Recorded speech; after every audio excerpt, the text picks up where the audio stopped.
Cek cek cek cek tes 1 2 3. Oke. Ini adalah video tutorial lengkap atau cara kalian bisa live streaming di HP kalian pakai Prism Live Studio ya.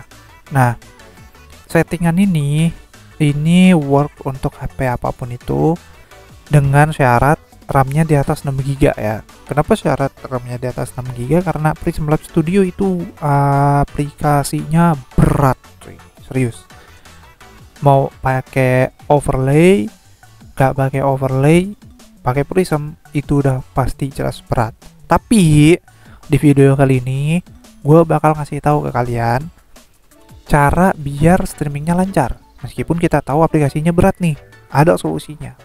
Nah, cara untuk mengatasi solusinya adalah satu, kalian ganti dari launcher dulu ya. Kalian ganti dulu dari launcher kalian. Kita ke ini dulu ya, ke mana, kita ke Play Store. Kalian bisa cari atau kalian bisa cek Niagara Launcher. Kalian ganti aja ke Niagara Launcher ya. Biar apa fungsinya, Bang? Kenapa harus pakai Niagara Launcher? Karena launcher Poco atau launcher bawaan itu berat, makan RAM-nya bisa sampai 200 bahkan sampai 600 MB RAM kalau misalkan lagi jalan, lagi streaming sambil main game gitu kan. Nah, kalian klik aja Niagara Launcher ya kan, Niagara Launcher nih. Nah, kalian pakai aja, terus kalian install. Sudah kalian install ya, kalian ke setting ya, kalian ke setting nih. Nah, kalian pasang dulu di layar utama gitu kan. Nah, pilih layar utama, terus kalian pilih yang Niagara Launcher. Kalian aktifin aja, gratis kok ini ya. Nah, kenapa aku pilihnya Niagara? Karena Niagara ini stabil, enteng, terus enak dipakai, simple. Terus untuk Nova Launcher dan untuk Smart Launcher 6 yang gratis itu bisa dipakai, cuman ini lebih enteng ya. Jadi lebih enteng, itu aja. Karena kita fokusnya untuk performa main game sama live streaming gitu ya. Nah, sudah kalian ganti, kalian ke tentang ponsel ya, terus kalian ketuk dulu ini nomor seri. Nah, udah masuk ke developer mode. Sampai masuk ke developer mode. Nah, udah masuk ke developer mode, kalian ke opsi tambahan, setelan tambahan. Nah, dari setelan tambahan kalian rubah dulu driver yang bakal kalian mainin atau yang bakal kalian streamingin. Biar apa? Biar si drivernya itu masuknya tuh ke game, fokusnya ke game sama ke live streaming gitu ya. Nah, kalian pilih ke opsi pengembang. Nah, di opsi pengembang kalian scroll ke bawah ya. Kalian scroll ke bawah, kalian cari yang namanya itu, nah ini ya, referensi ya. Kalian cari ke bawah, cari lagi terus. Nah, ini tampilan ya. Ini masuk ke tampilan. Tampilan nanti kita ke tampilan sudah ke preferensi driver ya. Nah, ini preferensi driver grafis. Kalian klik ya. Kalian klik. Nah, kalian klik ini menggunakan preferensi driver. Kalian centang nih. Gunakan aja. Ya. Aktifkan untuk semua aplikasi, matiin. Ya, kalian pilih aja beberapa yang kalian pakai aja. Kayak misalkan contoh, punya aku nih, dia preferensi grafisnya di Genshin Impact. Terus di mana lagi, di Mobile Legends ya. Nah, terus kalian nyalain juga ininya di Prismnya. Biar apa? Biar fokusnya itu ke Prism, terus ke aplikasi yang kalian mainin. Jangan ke default. Kalau default itu dia performanya nggak bagus, performanya kurang gitu. Jadi driver grafis by system. Nah, terus sudah dari situ kalian ke animasi skala ya. Windows skala tampilan kalian rubah semua. Kayak ini nih. Skala animasi jendela kalian rubah. Kalau misalkan kalian dari 1 kali atau 1,5, kalian dari 1,5 turunin ke 0,5. Atau kalian bisa turunin lagi jadi ke 0. Kalau aku lebih senangnya di 0. Kenapa animasi yang kayak gini harus dimatiin? Karena makan RAM juga, bro. ya, gak digerakin juga makan RAM gitu. Nah, buat RAM-nya yang mepet kayak 6 GB ya, kayak 6 GB, kayak 4 GB itu pasti mepet banget ya, mepet banget dan makan RAM. Sistem animasi geser-geser yang kayak gini ini pasti kepake, makan RAM-nya lumayan gede. Nah, kalau kalian udah matiin atau kalian bakal turun, kalian bakal ngerasa si pindah-pindah aplikasi itu cepet banget. Kayak misalkan gini nih, tuh cepet banget, nggak ada pindahan-pindahan atau nggak ada animasi-animasi yang timbul geser atau apa. Pasti ngerasanya tuh cepet banget, enak banget ya, karena nggak makan sistem animasi. Sistem animasi itu nambah lagi sistem RAM dan yang lain-lain dan GPU gitu kan.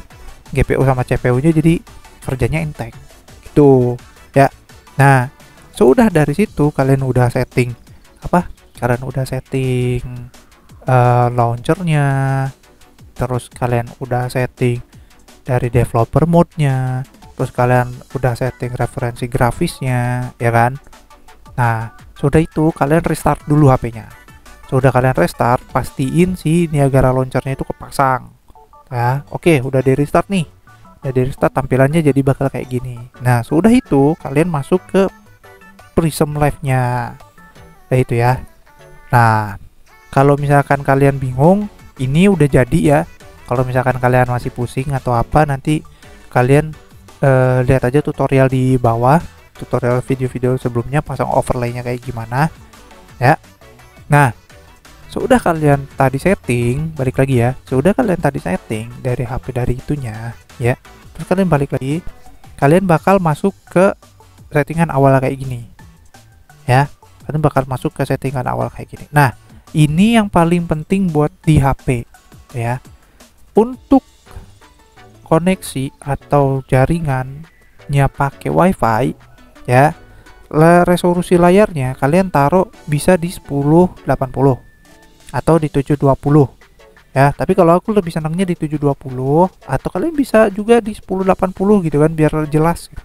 Tapi karena kebanyakan di HP itu resolusinya gak kenceng, paling kebanyakan HP itu di Full HD Plus ya, kayak misalkan 2800 kali 1080 ya, atau 1400 atau 1200 gitu kan. Belum benar-benar sebagus PC. Jadi saran dari aku adalah di 720, karena untuk game main di HP ini jelas banget ya, cukup tajam juga, gambarnya cukup oke lah ya. Nah, terus sudah resolusi, kalian pilih ke ini kualitas video ya. Nah, kualitas videonya kalian bikin tetap, jangan adaptif ya, kalian bikin tetap aja.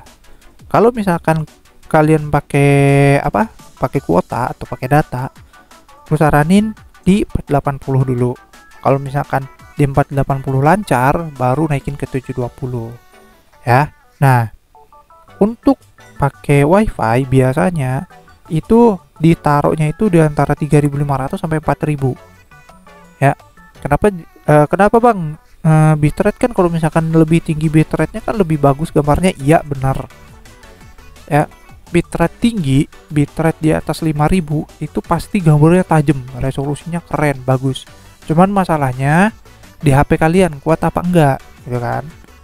Terus WiFi kalian stabil apa enggak, kenceng apa enggak. Jadi kalau misalkan pakai WiFi jangan ngambil resiko gede, yang penting gambarnya tajam dulu, tajam dan nggak burik pas ditonton. Nah, 720 itu biasanya di 4.000 ya, taruh di 4.000 itu yang biasa aku pakai gitu kan. Nah, sudah itu beres, baru kalian pindah ke FPS. Nah, FPS nya ini udah kalian taruh aja di 30 karena nggak ada opsi lain lagi selain 30 ya. Nanti kalau misalkan pengen live nya 60 kayak biasa aku pakai, aku kan kalau streaming 1080 60 fps itu kan bisa tuh. Nah, nanti ada lagi caranya, nanti itu videonya terpisah lah ya, itu videonya terpisah. Nah, untuk internal keyframe kalian taruh di 2 ya, ini kalian taruh di 2 aja. Karena apa? Karena kalau misalkan 1, takutnya HP kalian itu nggak kuat. Kenapa ditaruhnya di 2? Sistem interval keyframe tuh jadi gini, buat yang nggak tahu ya. Interval keyframe 2 itu diolah dulu beberapa detik ya. baru ditampilin ke YouTube. Jadi ada delaynya 10 sampai 15 detik gitu kan. Itu untuk interval keyframe 2. Nah, untuk interval keyframe 1 itu dari original langsung. Dari original gambar, dari gambar yang kita rekam itu langsung 1 atau 2 1 sampai 5 detik itu pasti tampilnya di YouTube. Kan 1 sampai 5 detik itu pasti langsung tayangnya di YouTube. Nah, ditaruh di resolusi 1 atau di interval frame 1 itu harus HP-nya satu, WiFi-nya kenceng, HP-nya RAM-nya di atas 8 GB, terus chipnya itu harus minimal di atas Dimensity 7300 kalau misalkan Dimensity ya Mediatek, kalau misalkan dari Snapdragon itu kepala 840 ke atas ya, 840, 850, 860 gitu kan. Nah itu baru bisa ditaruh di satu. Terus RAM-nya juga di atas, kalau bisa 8 GB ke atas tuh ya. Nah untuk Uni SoC itu di T13000 atau berapa ya, aku lupa, di atas kepala 9 lah kalau Uni SoC ya. Terus sudah kalian setting ini, kalian baru bisa live streaming gitu. Itu sih buat biar settingan HP kalian itu lancar pas begitu main Genshin, main Mobile Legend atau live streaming game apapun, jadi lancar ya. Nah terus yang terakhir adalah notifikasi ya. Notifikasi kalian kayak misalkan notifikasi dari WhatsApp, dari TikTok, dari apapun itu sebisa mungkin dimatiin dulu semua ya, dimatiin semua baru mulai stream ya. Itu aja sih dari gua. Ini tutorial ini gua buat untuk buat HP kalian ya. Ini works untuk semua HP. Nah kalau masih bingung dengan tutorial ini atau masih puyeng, kalian bisa tanyain aja di deskripsi, di komen. Kalian bisa tanya di WA, kalian bisa join Discord buat lebih jelasnya. Atau kalau misalkan masih benar-benar bingung, kalian bisa tanyain pas aku lagi live streaming ya. Nah untuk settingan ini works untuk semua HP ya, untuk works untuk semua HP. Nah untuk settingan yang RAM-nya 4 GB itu gua saranin jangan pakai Prism Lab Studio. Karena apa? Kayak gue bilang dari awal tadi, aplikasi Prism Lab Studio ini berat banget. Jadi gitu aja ya.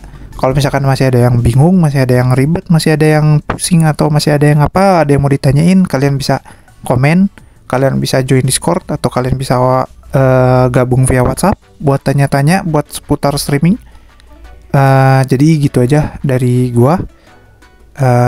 Atau kalian bisa tanya langsung ya pas gua lagi live gitu kan. Oke, sekian aja dari gua Marsan. Bite kurete arigato, bye bye.